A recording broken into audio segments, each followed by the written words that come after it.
In this video, we'll show you how to descale the Nespresso Vertuo Pop Solo coffee machine to keep it performing at its best and brewing great-tasting coffee every time. How to descaling. To descale the Nespresso Vertuo Pop Solo, empty the drip tray and capsule container, then fill the water tank with 0.5 liters of water and 1 unit of Nespresso descaling solution. Turn on the machine, eject any capsule, and enter descaling mode by following the button and lever sequence.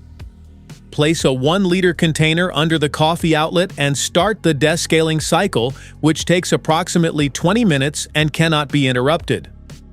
Once the first phase is complete, rinse the water tank and accessories, refill the tank with fresh water, and run the rinse cycle.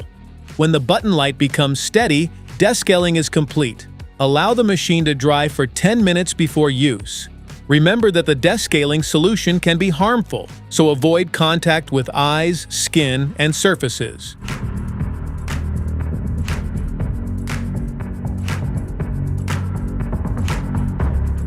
That's it for today's video.